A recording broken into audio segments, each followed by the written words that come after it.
E o que acontece? Hoje pela manhã, vimos novamente. Foi ou não foi? Sim ou não, gente? Foi, de manhã não vimos? E depois do almoço colocamos mais um pouco, não foi? Foi ou não foi, gente? Foi. Então fala assim, ó, irmão, a verdade é uma espada que corta as versões e só fica aquilo que é fato, aquilo que se pode provar. Amém, amém? E aqui nós estamos numa escola ministerial onde nossos pastores e pastoras formados aqui nesse ministério trabalham nessa linha. Quem esteve aqui na terça-feira com a pastora Alcenira? Quem esteve aqui na quarta-feira com o pastor Batista? Quem esteve aqui ontem com o pastor Enoque? Então, lembrando, o pastor Enoque hoje ele vai navegar, vai dar continuidade. Amém? Amém? E amanhã o pastor Batista volta com as guerras, né? Entendendo? As guerras. E lá é sempre isso, né? Na história você vai ver que Israel reage, tá? Guerras. Hoje o pastor vai dar continuidade falando desse ódio. E uma coisa que eu falei e vou repetir, presta atenção, meus irmãos. Vocês têm que ter consciência de uma coisa. O projeto deles é a eliminação do povo judeu. É a eliminação do Estado judaico. Né? Aquele ex-presidente do Irã que ele falava, né, vamos limpar Israel do mapa. É isso mesmo. Esse Hamas lá, gente, presta atenção, irmãos. Nós vamos pedir uma hora para ler alguma coisa aqui do estatuto ou artigo. No estatuto deles está, né, delineado o alvo de destruir o povo judeu. E as pessoas não se dão conta disso, não prestam atenção, né? Então nós queremos ajudar, tá bom? Então sem mais delongas, vamos trazer aqui o pastor Enoque para dar continuidade, tá? O tema que ele está tratando é o antissemitismo na história. Amém? Levante a mão e diga, meu Deus e meu Pai, a unção sobre ele, selecionando, porque são muitas informações. Olha, a verdade é essa, cada pastor que sobe aqui tem muita bagagem. Mas é claro, num tempo ele tem que fazer o quê? Ele tem que fazer o quê? Selecionar, e quem faz essa seleção é o Espírito Santo. Glória a Deus, boa noite. Sempre uma alegria estarmos aqui juntamente com o nosso reverendo, nossos irmãos, recebendo muita alegria nossos visitantes. A gente quer mais uma vez agradecer a Deus pela vida do nosso reverendo, que tem sido um exemplo para nós de filho de Deus, de servo de Deus, de apóstolo, de profeta, mestre, evangelista. A gente vê no reverendo os dons do Espírito Santo de fato se manifestando. E o nosso reverendo sabe bem da responsabilidade da sua chamada de apacentar o rebanho de Deus. E é importante que o pastor ajude as ovelhas decidir certo. Então nós encontramos nas Escrituras Sagradas quem abençoa o povo de Deus é abençoado, quem amaldiçoa é amaldiçoado. É importante a gente estar do lado certo. Tem um momento da nossa vida que não dá para a gente escolher 2, 3, 4, tem um momento que você tem que escolher um lado só. E quando nós escolhemos, né, abençoar Israel, nós estamos escolhendo o lado certo, a proposição certa. Mas, como o nosso reverendo tem como critério a verdade, e isso é da natureza do homem de Deus, se Israel errasse, falhasse, nós iríamos também apresentar esses erros, porque a Bíblia, que é a palavra de Deus, não esconde.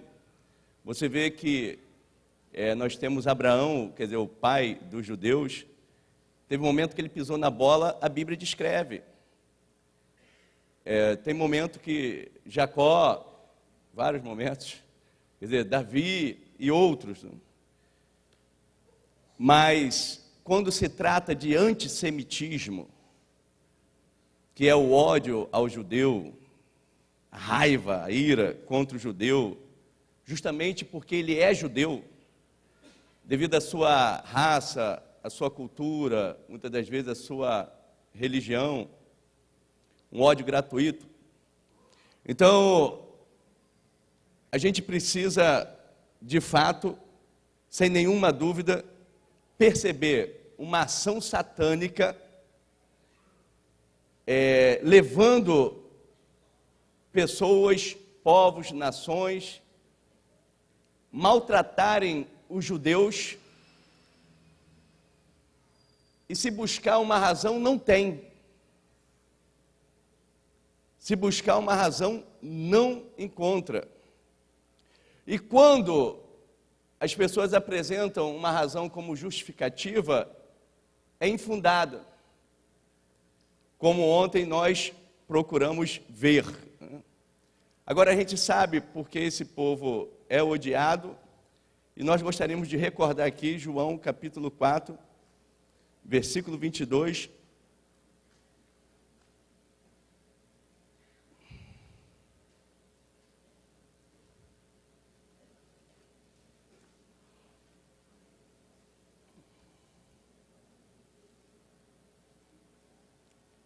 João 4,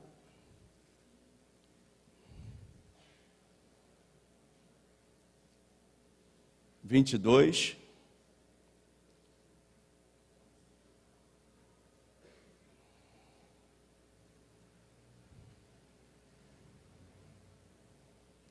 Nós não concordamos, mas sabemos que o mundo jaz no maligno, e o diabo e seus comparsas saíram a pelejar e a ferir, e eles têm um inimigo objetivo, né?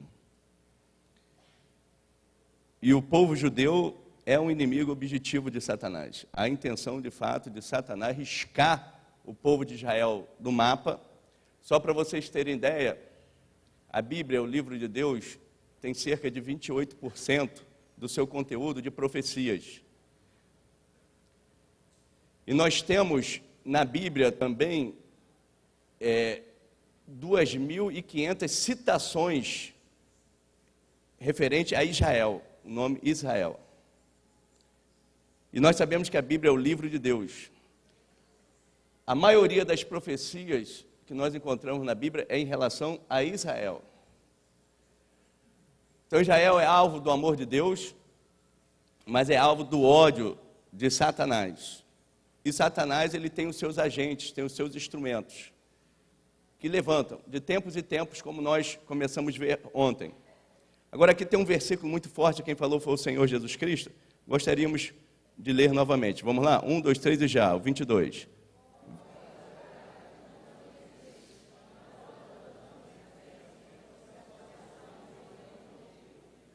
Vós adorais o que não conheceis, nós adoramos o que conhecemos, porque a salvação vem dos judeus. O contexto, o Senhor Jesus Cristo, num diálogo evangelista com a mulher samaritana, e o Senhor Jesus faz essa revelação, essa declaração. Jesus Cristo é o caminho, a verdade e a vida. E é importante a gente se interessar pela salvação. A pior coisa que tem é a pessoa deixar esse mundo condenado. Pergunta a pessoa que está ao seu lado: você já é salvo? Você já tem certeza que está livre da condenação?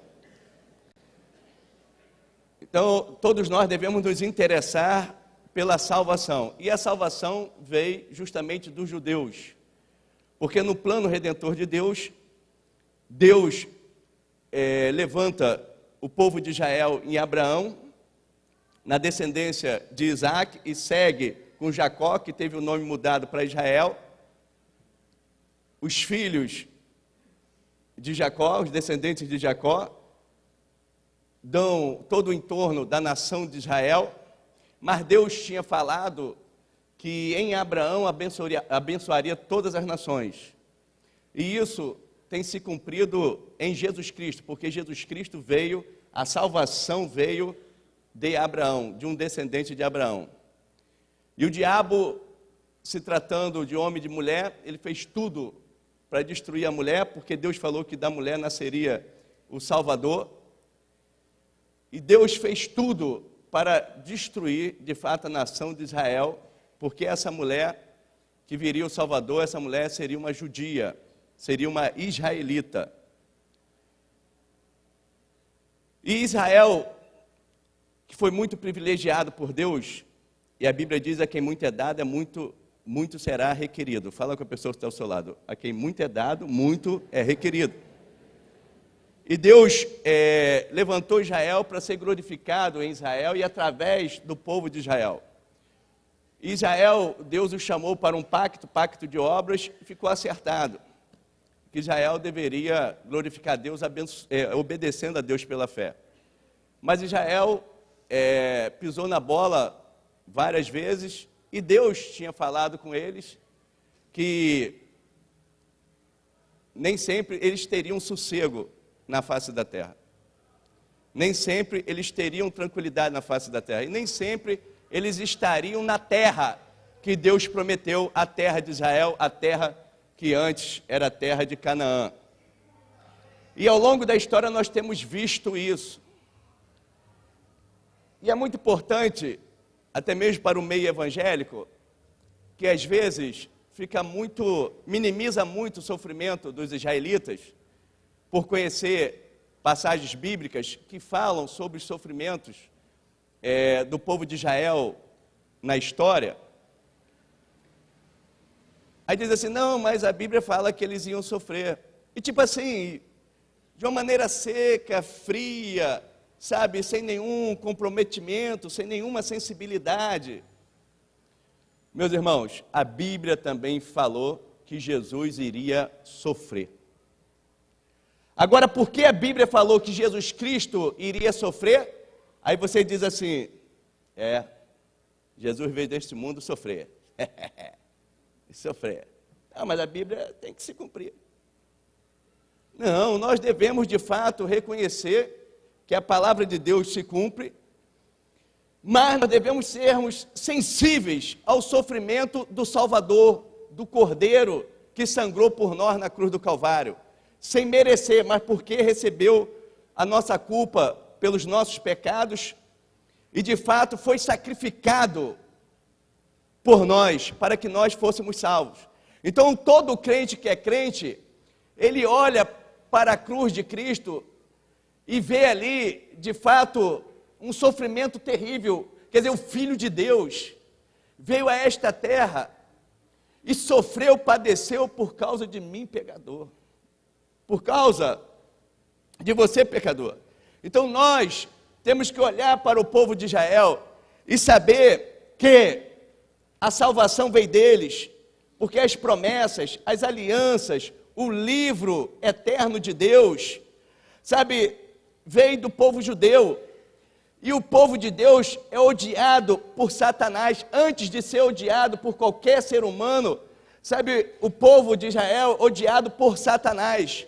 Então é importante nós sensibilizarmos como o nosso reverendo, né, e orar a Deus, pedindo a Deus que tenha misericórdia do povo de Israel, e que a gente possa também lutar com as armas que nós temos, para mostrar as injustiças do diabo que usa os seus agentes responsáveis, porque tem a soberania de Deus, a Bíblia trata disso, mas existe a responsabilidade dos anjos e existe a responsabilidade dos seres humanos, quando acertam e quando erram. Então, meus irmãos, é importante a gente ver a trajetória do povo de Deus. Eu quero conhecer esse povo, porque eu agradeço a Deus pela vida deles, porque os profetas eram judeus, sabe, os patriarcas judeus, nossos escritores da Bíblia judeus, o nosso Senhor Jesus Cristo na sua carne judeu, sabe, a primeira igreja, a igreja que evangelizou todo mundo conhecido na sua época, sabe, tinha como moto, tinha como seus personagens centrais, os apóstolos, todos eles judeus. Então nós somos de fato gratos por este povo. E nós vimos ontem aqui, tentando dividir a história da humanidade, conforme nós conhecemos aí, então a história, para ajudar de uma maneira didática no saber, então nós temos a antiguidade, que vai até a queda do Império Romano em 476. E nós temos a Idade Média, a Idade Medieval, que vai da queda de Roma à queda de Constantinopla. 1000 anos de história, que muitos chamam da história das trevas, né? O período das trevas, mas a gente concorda com aqueles que, por que a história das trevas e a antiguidade não e a modernidade não? Se a gente vê coisas horríveis na antiguidade, a gente vê coisas horríveis também na modernidade e no mundo odierno. Então, existe trevas também nesse período que trata a história humana. E a gente percorreu aqui caminhos e chegamos na modernidade. Mas na modernidade, coisas terríveis que aconteceram com os judeus, o antissemitismo, quer dizer, o ódio ao judeu, que teve origem na antiguidade, que teve origem na Idade Média, também acompanhou a modernidade e desagou terrivelmente no Holocausto, que nós vamos tratar disso daqui a pouco. Mas eu queria lembrar o seguinte, já que nós temos tanta afinidade com Portugal, a nossa história passa pela história de Portugal, lembrando que logo depois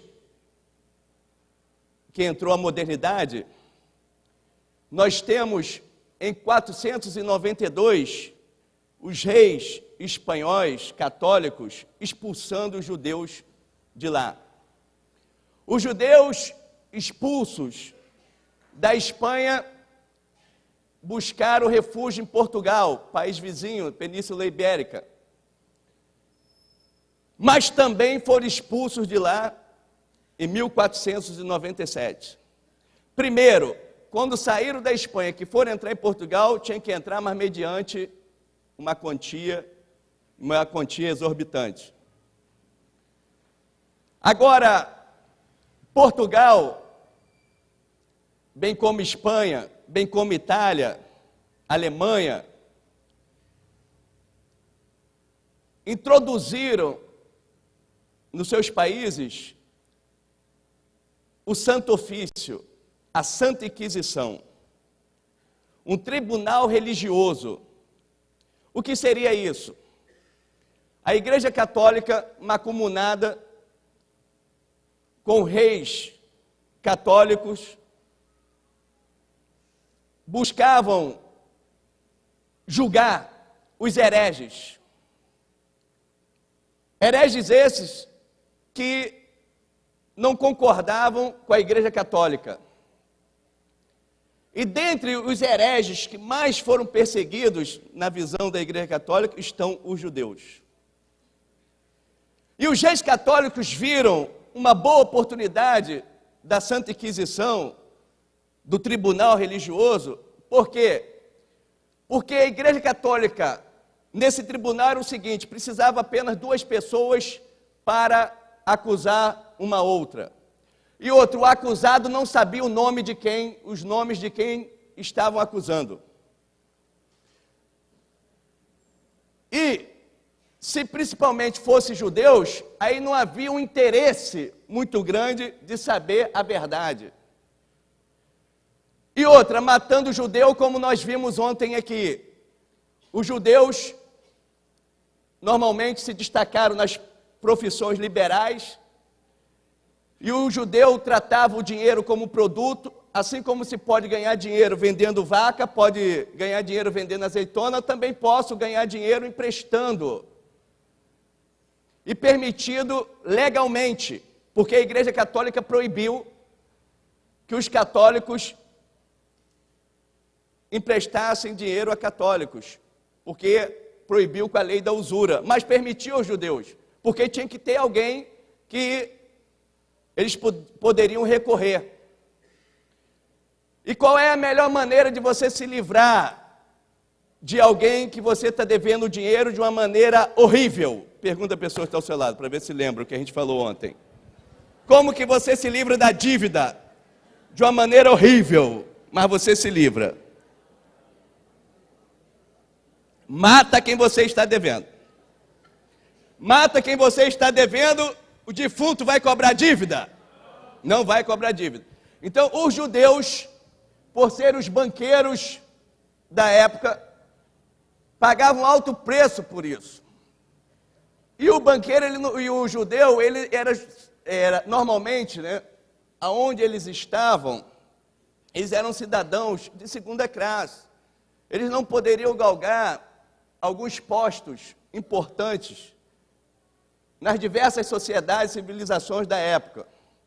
Então, normalmente, eles se destacavam em profissões liberais, né, que as pessoas precisavam desses serviços, né? Médico, farmácia, o banqueiro e outros mais. Mas a história já tinha ensinado os judeus que eles precisavam ter meios de lucrarem. E outra, sempre surgiam perseguições mesmo, então eles tinham que ter condição de fugir, de sair com muita pressa e levando o que podia, dinheiro, ouro, prata. Então eles se especializaram nisso, em fazer bons negócios, e prosperaram, e tinham sucesso. Meus irmãos, ter sucesso tem os problemas do sucesso. Pergunta a pessoa que está ao seu lado, se você é uma pessoa de sucesso, quais são os seus problemas? Você rico, você milionário, você é uma pessoa que se destaca na profissão que você exerce. A pessoa pensa que só pobre que tem problema, que tem dor de cabeça. Hã? Rico também tem seus problemas, tem ou não tem? Você fica assim, meu Deus, será que eu pego o bilaquinho se eu vou de trem? É um dilema. E o rico fica, será que eu vou de Mercedes, eu vou de jipão, se eu vou de helicóptero? Também é um problema. Não, mas o sucesso é o seguinte, quando você vê uma pessoa de sucesso, duas coisas surgem. Uma, você vai escolher. Ou você tem inveja, ou você aplaude e de repente vai querer até imitar. É ou não é verdade? Imitar os judeus eles não queriam. Agora tem inveja, isso daí foi disseminado, espalhou. Foi terrível ao longo da história. Então, meus irmãos, os judeus sofreram, sabe, com a Santa Inquisição na Alemanha, Santa Inquisição, a Espanha foi uma das mais terríveis, tem nomes aí terríveis, Tomás de Torquemada, tem na França um terrível Vicente de Ferrer, que entrou para a história, sabe, que massacrava, e até aqui no Brasil nós tivemos aí a Santa Inquisição passando por aqui também. E, falando de Brasil, nós tivemos aqui, por quê? Tivemos aqui a primeira sinagoga das Américas. Porque é importante a gente lembrar que quando a gente sai da Idade Média, a Europa começa a sua expansão marítima, descobertas de novas terras. E o Brasil foi descoberto quando? Pergunta a pessoa que está falando aí, prova, hein? Vai ter teste, hein? Quando que o Brasil foi descoberto mesmo? Isso aí, 1500. 1500.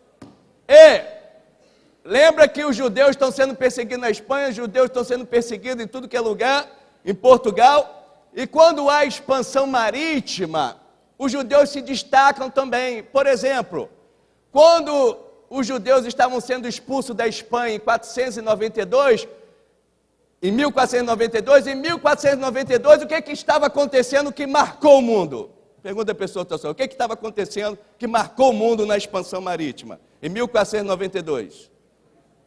a descoberta das Américas. Descoberta da América, descoberta, e nós temos aí os Estados Unidos, que são apenas 8 anos mais velhos do que o Brasil. E tem gente que fala assim, não, o Brasil está porque é um país muito novo. Olha os Estados Unidos, e a Austrália, e a Nova Zelândia.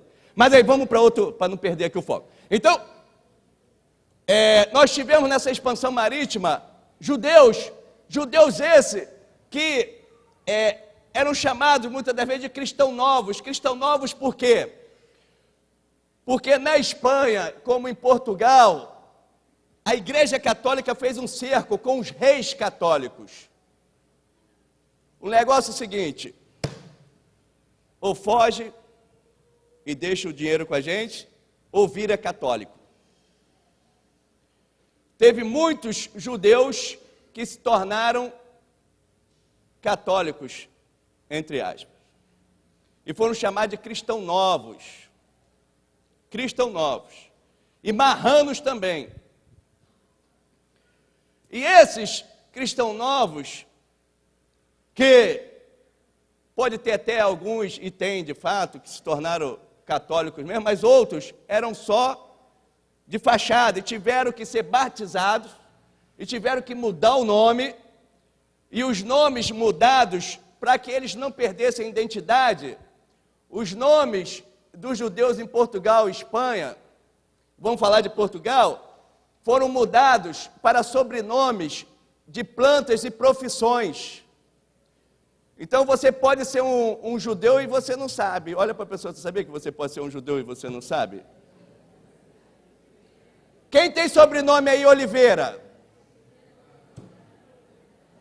Pereira, Ferreiro, muitos outros sobrenomes aí, Cardoso e outros mais.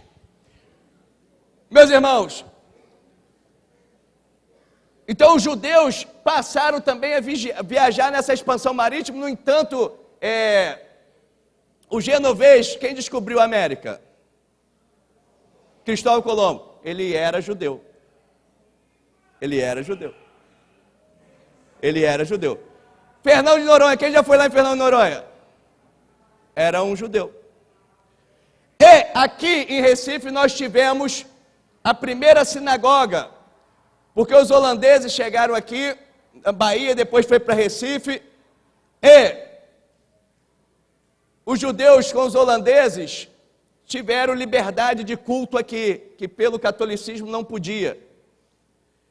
E eles então fundaram a primeira sinagoga, mas só que os holandeses foram expulsos daqui em 1654. Quando que foram expulsos os holandeses? E com eles saíram daqui os judeus, para não serem perseguidos, para não serem destruídos e tomarem os seus bens. E esses judeus foram com os holandeses para onde? Fundar Nova Amsterdã, que hoje é Nova York. Meus irmãos, é um perigo mexer com o judeu. Fala com a pessoa, é um perigo mexer com o judeu.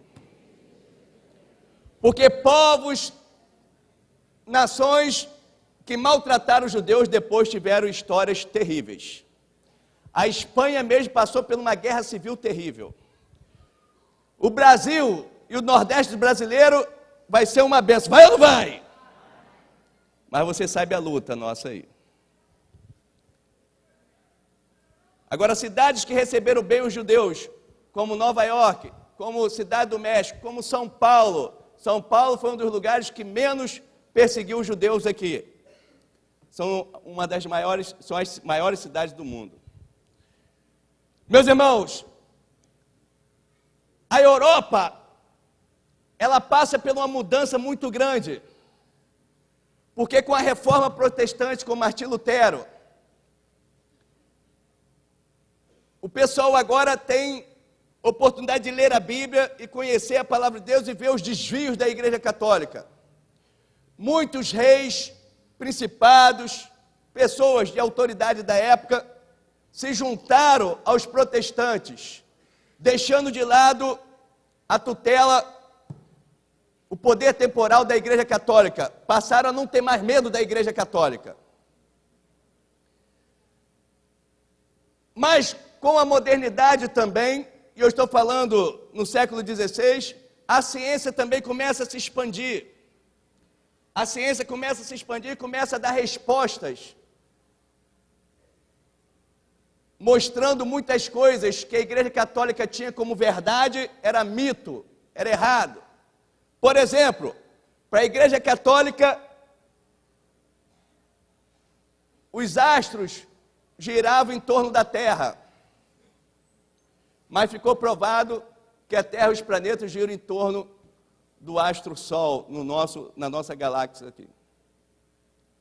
Quer dizer, coisas que a Igreja Católica afirmavam, depois ficaram provado que a Igreja Católica e seus cientistas estavam errados.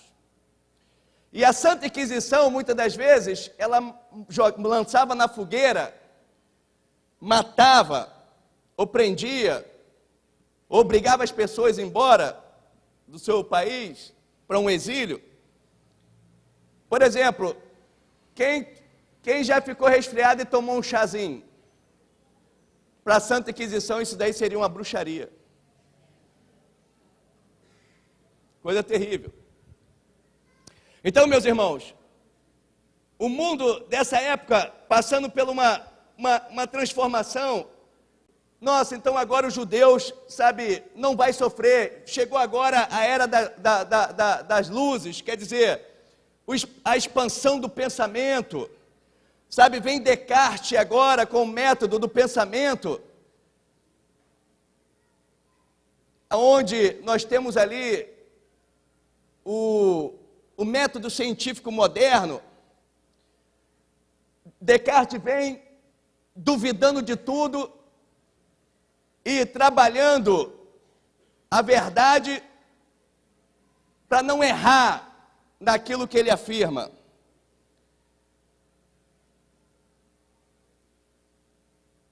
Os judeus começam a vislumbrar, quer dizer, um mundo novo para eles. Quer dizer, com a Igreja Católica a gente estava sofrendo, mas agora os protestantes, mas agora a ciência. Meus irmãos, mas mesmo assim, você vai encontrar perseguição aos judeus no século XVI, vocês vão encontrar perseguição aos judeus no século XVII, e vocês vão encontrar perseguição aos judeus no século XVIII. E quando nós estamos falando do século XVIII, acontece algo muito importante. A independência da América, a sua Constituição, como seu primeiro tópico, a liberdade de expressão. E logo depois, quer dizer, no século XVIII, mas no final do século XVIII, em 1789, acontece algo muito forte na Europa, que muda a Europa para sempre, que é a queda da Bastilha. Nós temos então a Revolução Francesa, o direito do homem, a queda do antigo regime, a monarquia hereditária, suzerania, o absolutismo, quer dizer, tudo isso cai. Então agora o homem não é mais um meio, ele agora é um fim em si mesmo. Vamos ter agora então um mundo novo, onde vai se respeitar a dignidade da pessoa humana. Mas, meus irmãos, na França, Paris, a cidade da luz, aonde o iluminismo floresce, aonde se prega o homem-deus, nós vamos ter um julgamento como base a calúnia a um judeu, que vai chocar e vai marcar fortemente. Século XIX, final do século XIX, já 100 anos já da Revolução Francesa.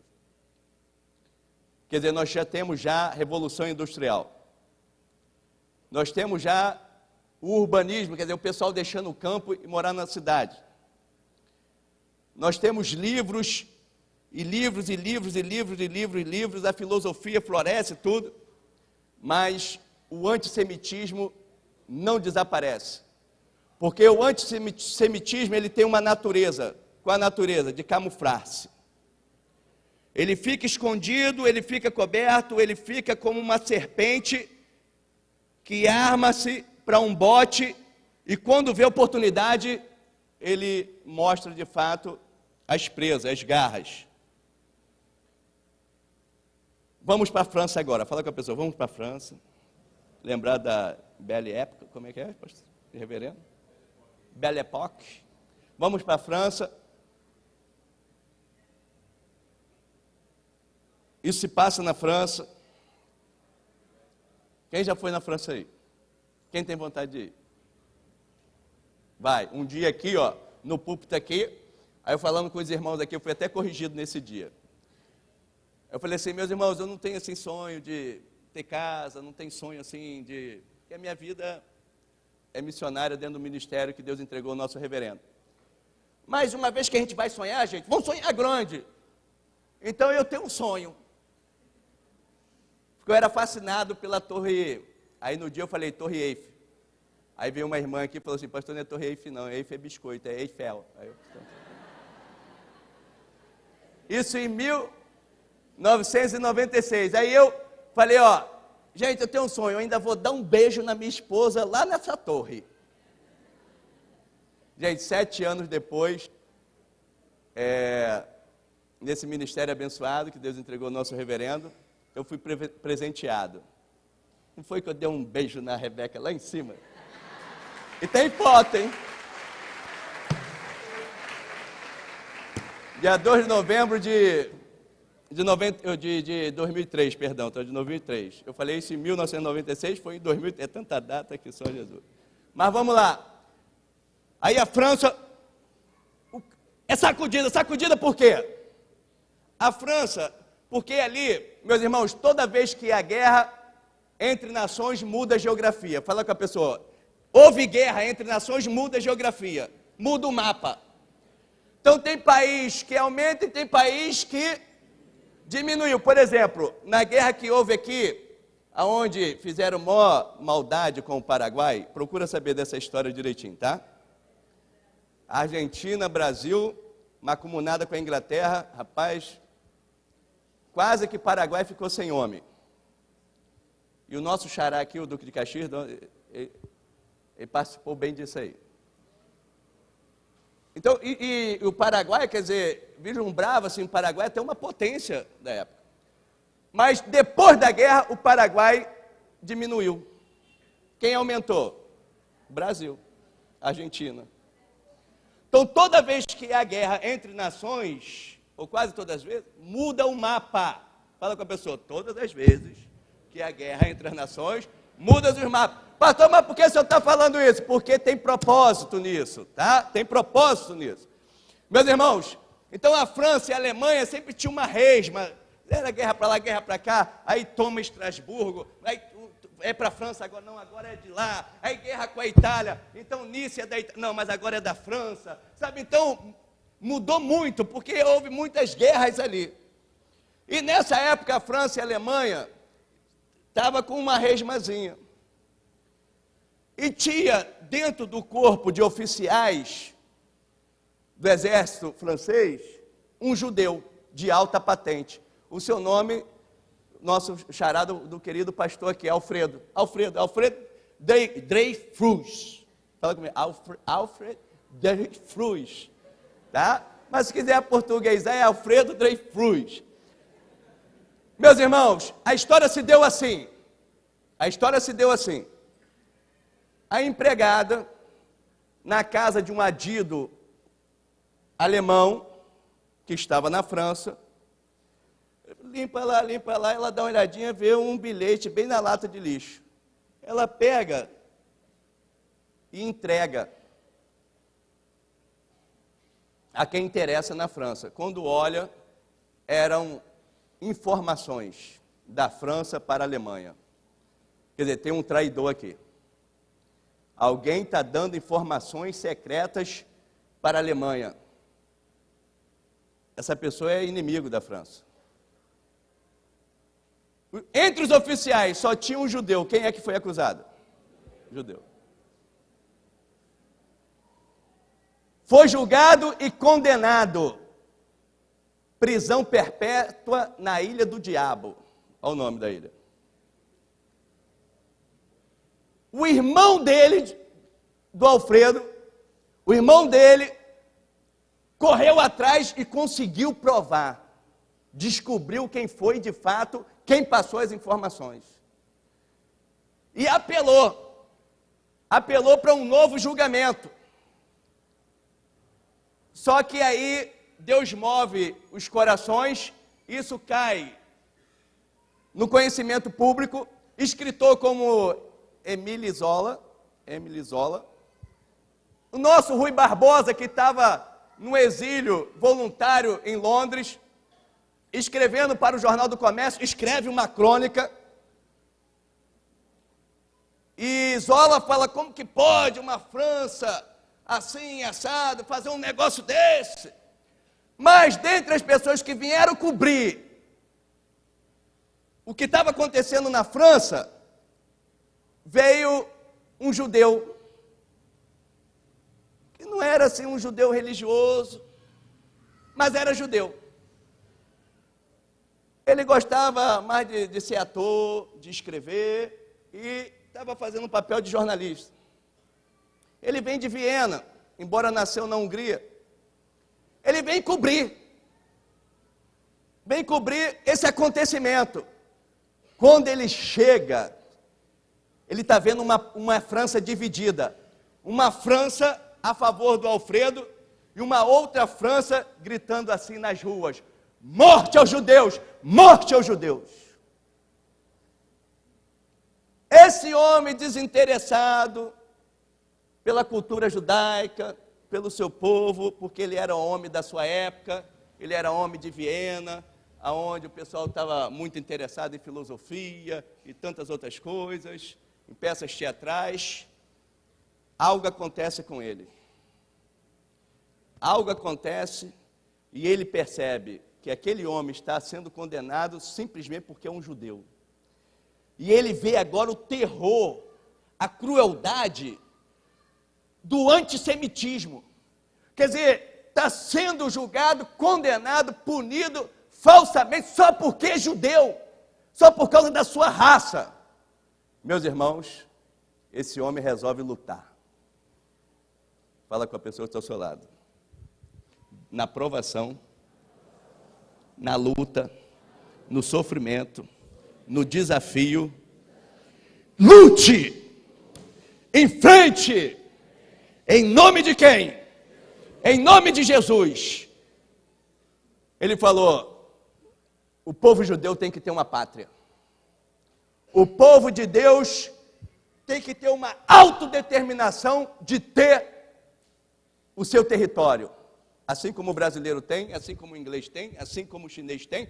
Quer dizer, tem que ter uma pátria. Esse homem agora inquieto, autoanimado, disposto, ele começa esse movimento. Isso, meus irmãos, o julgamento se dá em 1894. Em 1896 ele escreve um livro, Estado Judeu. Em 1897 ele marca o primeiro congresso sionista. E o que é sionista? Pergunta a pessoa, o que é sionista? Tenta aí, já ouviu? O que é sionista?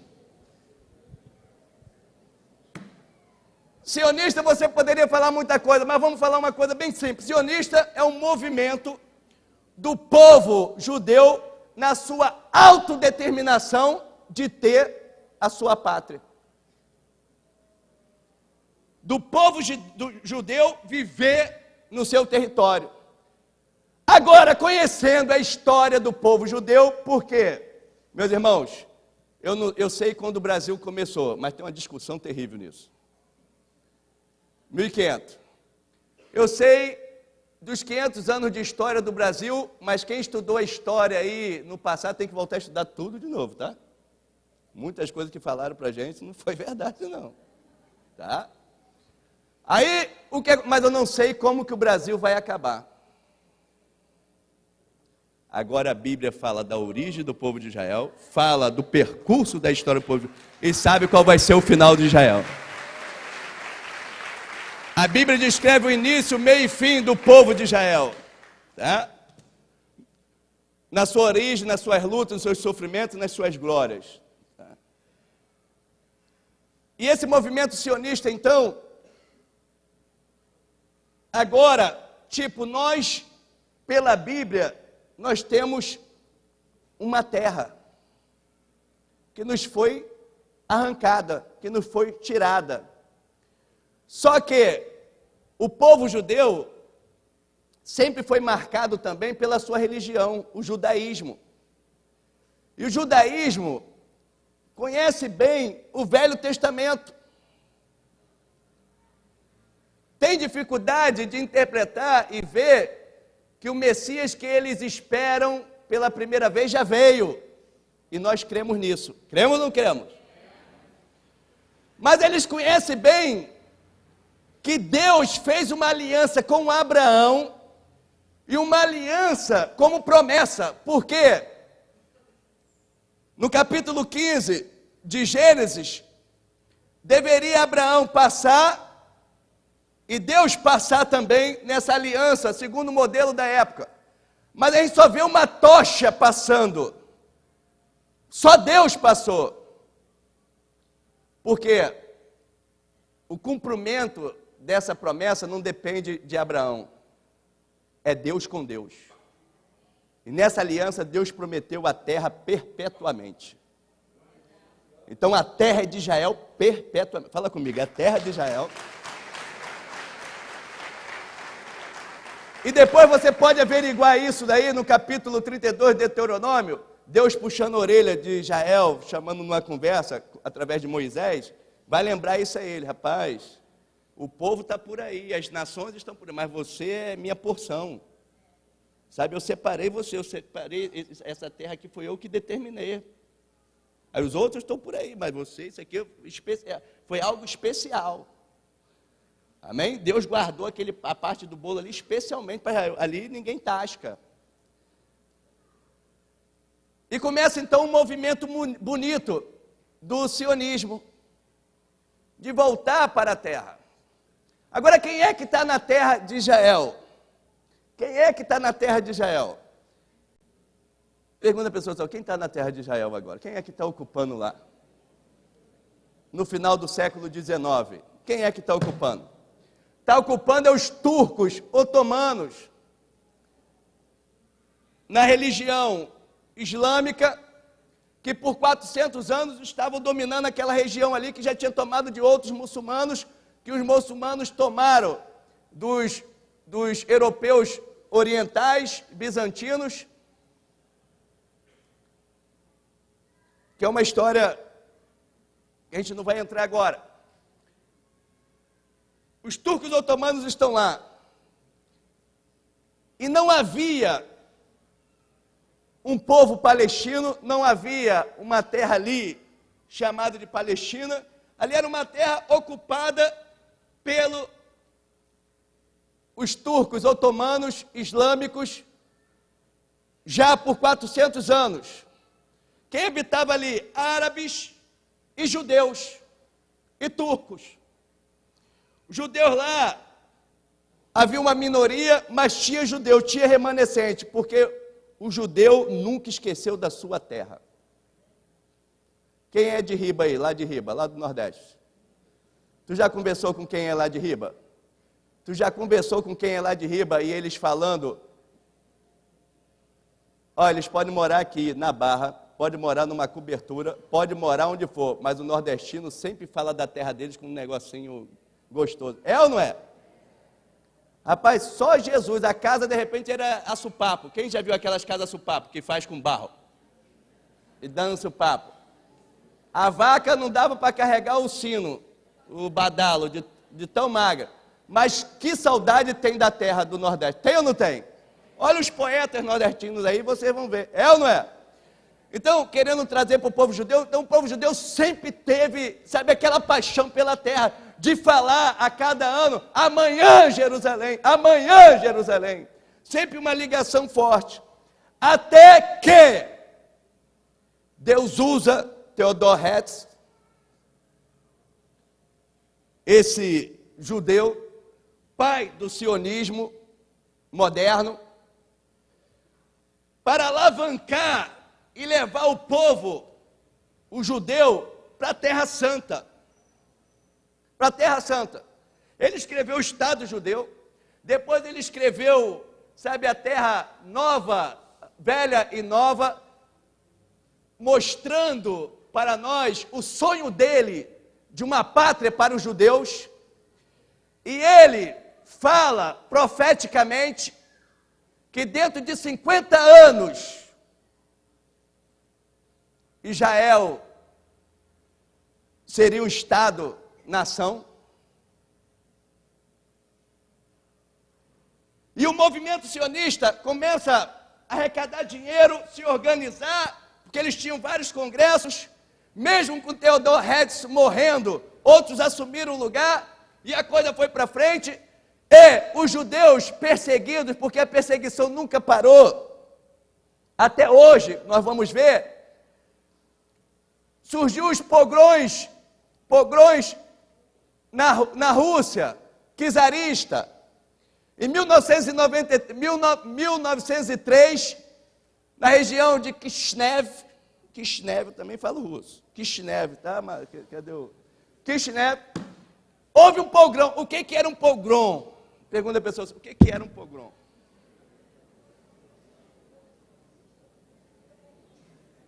É isso aí, tem pessoal que já ouviram isso aqui, eu sei. Lembra aí? Então, no grego seria justamente uma massa, uma turba que destruía. E comunidades judaicas, em Kishinev, 1903, sofreu um pogrom. O povo branco, russo, partiu, os cossacos, partiu para dentro da comunidade judaica, matando e roubando, espoliando, destruindo. Por quê? Inveja. Fala com a pessoa, inveja mata. Nego pensa assim, não, inveja mata, que a pessoa invejosa tem um olho assim, cuidado que tem um raio que vai matar. Não é assim. A inveja mata porque o coração é tomado de uma crueldade, uma maldade, que a pessoa arquiteta, usa a inteligência para o mal. E consegue um grupo. Aí judeus que sobreviveram, tinham agora apoio no movimento sionista para irem para onde? Para a terra de Israel. Porque o movimento sionista comprou terra, passaram a se organizar em kibbutz, que fala de uma coletividade, onde os judeus viviam juntos, os filhos de todos eram tratados juntos, a mesma educação, todo mundo comia o que todo mundo comia, todo mundo vestia o que todo mundo vestia. Quer dizer, a quem muito necessitava muito, a quem menos necessitava pouco, sabe? Então vivia numa coletividade, e isso daí ajudou, porque os judeus na Terra Prometida, eles compravam o que podiam, porque os turcos e os árabes que viviam lá, vendiam propriedades que para eles, tipo assim, não serve de nada, brejos, lugares áridos. Só que não brinca com o judeu não, fala com a pessoa, não brinca com o judeu não. Deus capacitou os judeus com a inteligência, aquele brejo virava uma plantação de primeira, aquele deserto florescia. Então, uma prosperidade. E o que acontece? O povo sionista mais forte para receber os judeus que eram perseguidos, sabe, no mundo. Então surgiu uma perseguição na Alemanha, na França, onde fosse, sabe, eles poderiam ir, tinham um refúgio para ir na Terra Santa, e a Terra Santa foi aumentando. Então eu gostaria que vocês dessem uma olhada nesse vídeo de 13 minutos, e vai aparecer um ator caracterizado, sabe, de Theodor Herzl, esse judeu húngaro que vivia em Viena, que era jornalista, e que cobrindo esse julgamento espúrio, falso, terrível, que aconteceu na França com Alfredo Dreyfus. Então ele sonha com uma pátria para o judeu, e ele age. Fala com a pessoa, não adianta sonhar não, filho, tu tem que agir. Não adianta de ter ideia não, tem que, meu irmão, ir para a ação, né? Então ele teve um poder de articulação, de mobilidade, de composição de grupos, tá gente? Está chegando a eleição aí. Lembra do voto pela causa de Deus. Tem gente que fala assim, não, o voto é um direito meu e na democracia ninguém tem nada a ver com isso. Meus irmãos, na democracia permite também composição de grupos.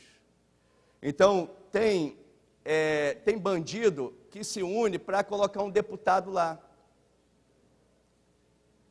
Tem homossexuais que se unem para colocar um Jean Willis lá. Então o povo de Deus tem que se unir também para botar alguém que vai representar a causa de Deus. Então a gente marcha junto com o reverendo. Então, quer dizer, existe um sonho, existe um plano, existe uma visão, mas precisa de pessoas para compor esse grupo. Então nós vamos ver aí o sonho e o sonho que virou realidade. Tá? Aí você vai ver que essa realidade provoca inveja hoje terrivelmente no mundo árabe. Vamos lá. Bueno, gente, vamos, queremos empezar. A sus lugares. Lior, ¿estás listo? Listo. Hacemos una séptima escena entera. Luces en posición. Pon el sonido. Que empiece la película. Entrada Lior. Buena suerte para todos.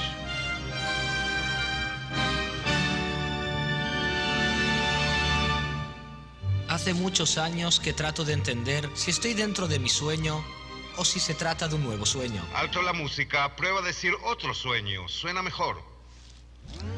Si estoy dentro de mi sueño o si se trata de otro sueño.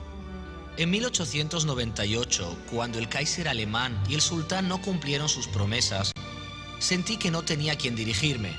Escribí Alt-Neuland, un país antiguo y nuevo, para demostrarme a mí y a los otros que mi sueño de un Estado judío estaba al alcance de la mano. En el libro de mis sueños, el sionismo triunfa, el problema judío se resuelve, la tierra de Israel es una sociedad ejemplar que sirve de modelo al mundo entero. La economía prospera, la cultura florece y todos los judíos son mutuamente corresponsables. Pero la realidad abate los sueños para bien y para mal.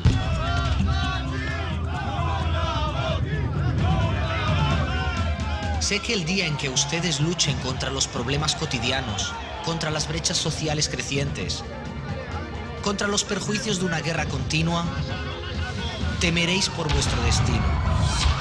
En la vorágine en la que ustedes viven aquí, todo se agita. No hay tiempo para detenerse a ver qué queríamos y qué hemos logrado.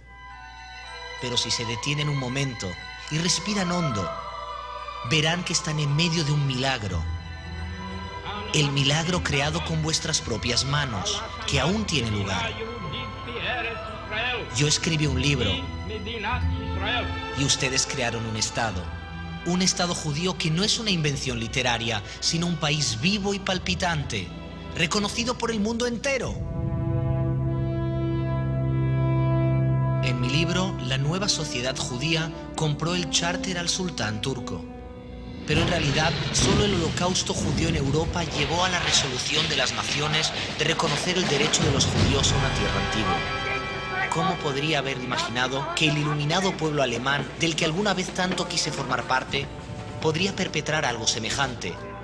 Asesinar a millones, exterminar. También a mi hija Trudy la asesinaron allí. Creo que no todos saben que cuando escribí la visión de Alt-Neuland se discutía si los judíos tenían derecho a ser considerados un pueblo. Pero ahora todos tienen claro que somos parte de la familia de los pueblos. En esto hemos tenido éxito. De una minoría perseguida nos hemos convertido en un pueblo con un Estado. Y en mi opinión, solo por esto valió todo la pena. Figuramos en el mapa y así seguirá, no solo en deportes, sino en todo.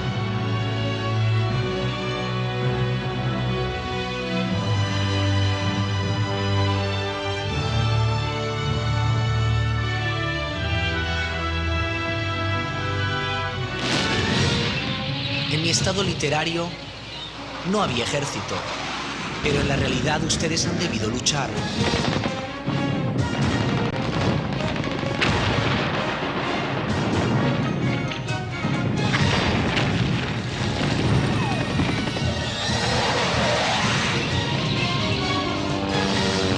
Y aún no se ha acabado. En mi visión, la alía era organizada. Cada comunidad elegía los mejores y los enviaba al país que los esperaba. Con arados eléctricos, con una infraestructura comercial y con diversas clases de viviendas planificadas por un arquitecto muy cuidadoso. Pero ustedes debieron infiltrarse como ladrones al amparo de la oscuridad contra todas las posibilidades.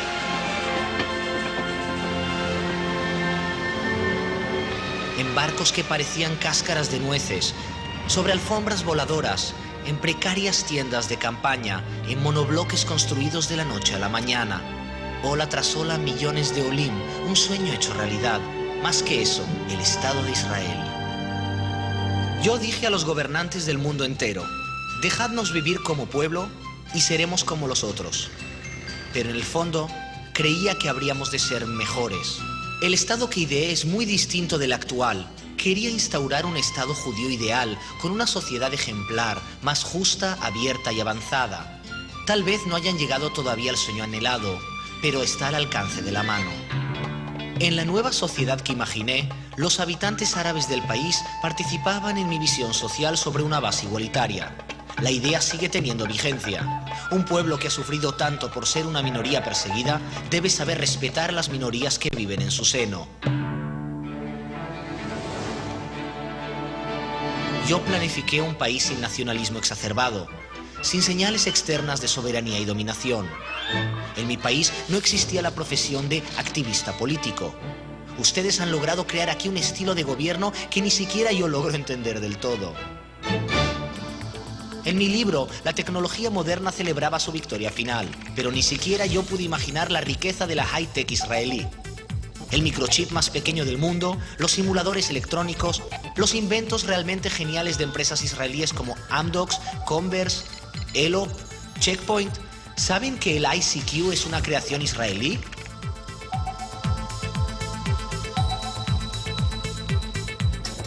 En Altneuland expuse ideas científicas revolucionarias, aunque no las entendía del todo, como la bacteriología o las relaciones recíprocas entre la industria y la agricultura. Escribí que una cosa depende de la otra, porque sabía que todo sería posible aquí. ¿Quién hubiera podido imaginar 100 años atrás que en el desierto israelí florecería la mejor computadora de riego de su clase? ¿Quién habría creído que un tejedor de alfombras de Irán y un orfebre del Yemen exportarían equipos médicos para el mundo entero? ¿Que los israelíes ayudarían a los países desfavorecidos en África? Yo lo creí. Creo no equivocarme si digo que cientos de estudios realizados en los centros de investigación de este país encabezan la lista de los desafíos del mundo. Es natural que me emocione al ver que algunas de las cosas que escribí son realidad. Las empresas del Mar Muerto, la central eléctrica de Hedera, el puerto de Haifa, son la concreción multicolor de un sueño en blanco y negro.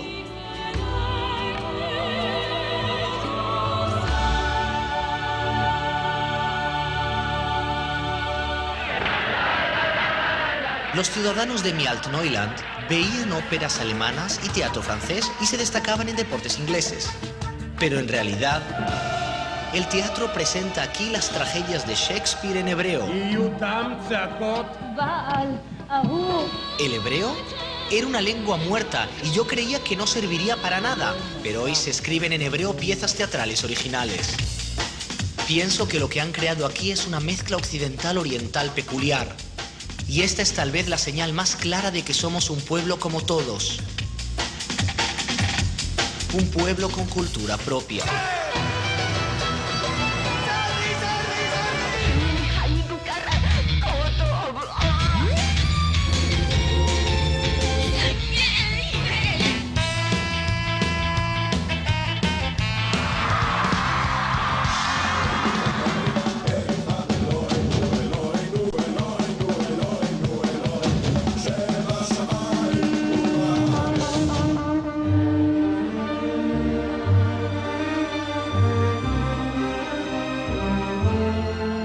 cuando les miro ahora, solo les puedo decir que se abren ante mí horizontes con los que ni siquiera había soñado. Deténganse un momento y miren atrás. Descubrirán que siempre ha habido quejas y que no siempre hubo paciencia, ni tampoco éxitos. No obstante, siempre hubo grandes esperanzas. Mire alrededor. No se podría haber hecho nada de esto sin fe. Sencillamente no se habría podido.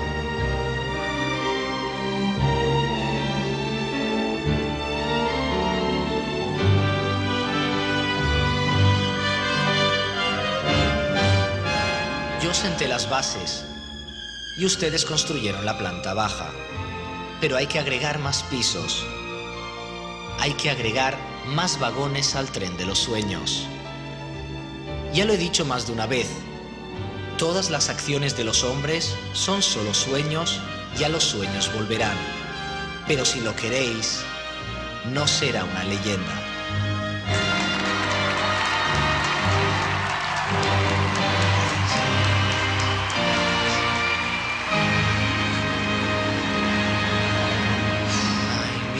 ¿Cómo pica esta barba? ¿Qué me dices de él? Simplemente es una leyenda. Aleluia. Meus irmãos, nós demos um salto, se tratando de tempo, né? Mas a gente viu ali. Hoje, Israel, quer dizer, desde 48, é uma nação soberana, devido à autodeterminação do seu povo, e teve um movimento sionista com Theodor Herzl, pai, de voltar para a terra dos seus ancestrais, e é uma nação, a maioria dos judeus em um só lugar vive lá, depois da Terra Santa, onde tem mais judeus, é em Nova York. Mas a existência de Israel sempre teve correndo risco de desaparecer. E a gente vai ver que o movimento sionista, lutando para o povo de Israel ter a sua pátria, mas o mundo sofre uma revés muito grande com a Primeira Guerra Mundial. Primeira Guerra Mundial, em 1914, termina em 1918. O Império Turco, que dominava aquela região, que agora estava recebendo bastante judeus, devido ao movimento sionista, e a volta dos judeus para lá é chamada de aliá. Então tivemos várias aliás, com números consideráveis de judeus voltando para a terra. E o Império Britânico domina aquela região, quer dizer, o europeu domina aquela região. E o Império Britânico, agora dominando aquela região, assina, e esse documento é chamado da Declaração Balfour, devido ao ministro da Relação Internacional, representante da nação britânica, do Reino Unido, Inglaterra,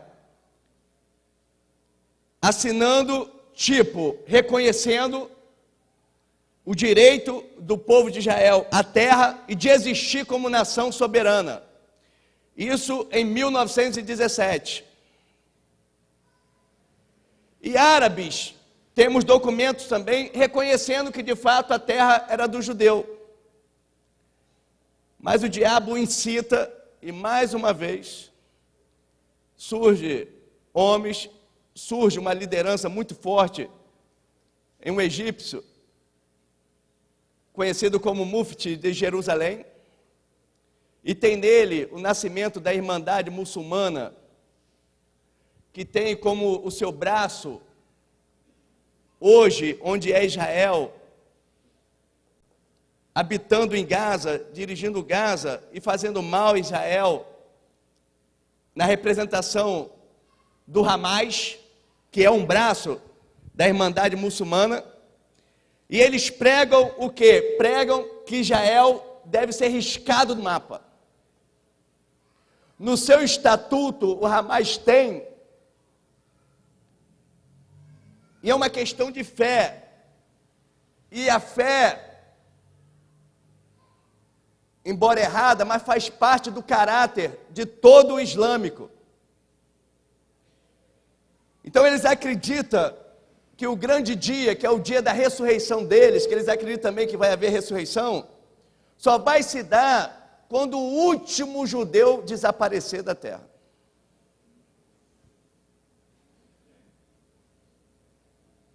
Essa é a mentalidade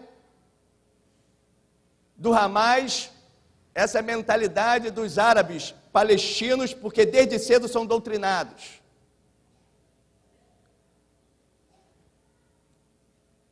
Mas vamos voltar para a Europa. Primeira Guerra Mundial. Alemanha, o Império Austro-Húngaro, os turcos otomanos se voltam contra os aliados, uma guerra. A Rússia estava do lado aliado, mas tem que voltar porque surge em 1917 a Revolução Comunista Bolchevique. Mas os aliados vencem, quer dizer, a França vence, a Inglaterra vence. E agora, território que pertencia, não é isso, ao Império Otomano, é distribuído para as nações vencedoras. E a Inglaterra fica na responsabilidade desse território que hoje é Israel, onde tinha árabes morando e aonde tinham judeus morando. Há um impasse muito grande, perseguições ali, morte, coisa terrível. Israel reagindo, judeus reagindo. Mas vem a Segunda Guerra Mundial. A Segunda Guerra Mundial, nós temos em Adolf Hitler, o alemão,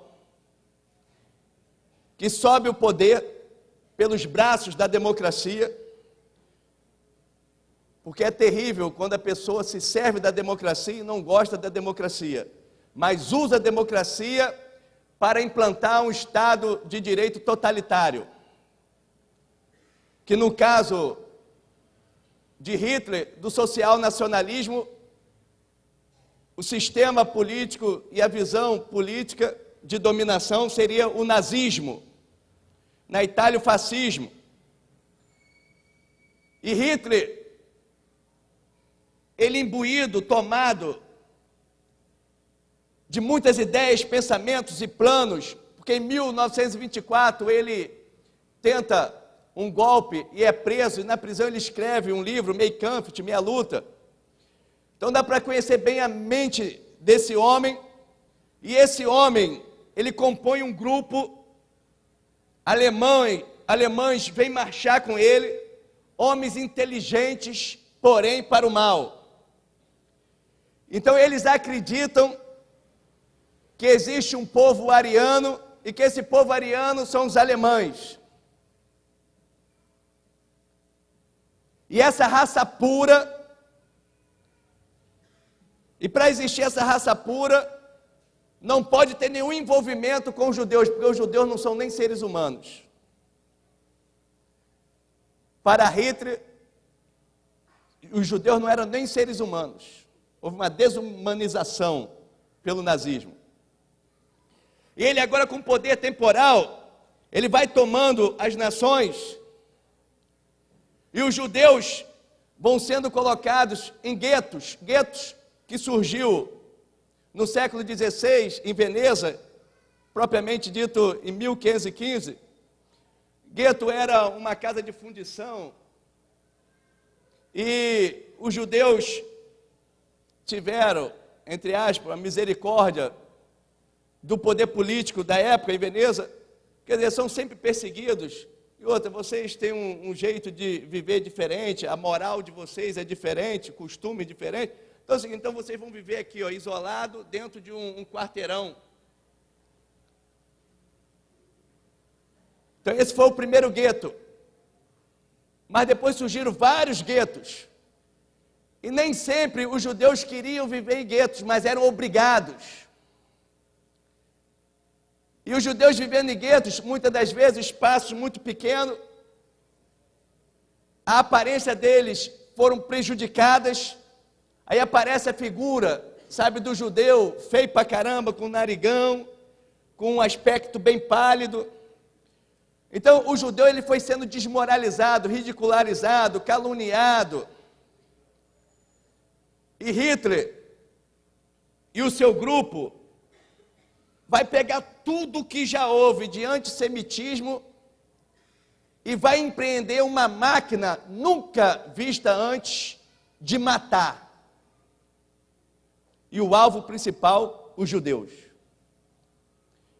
Então ele confina os judeus no gueto.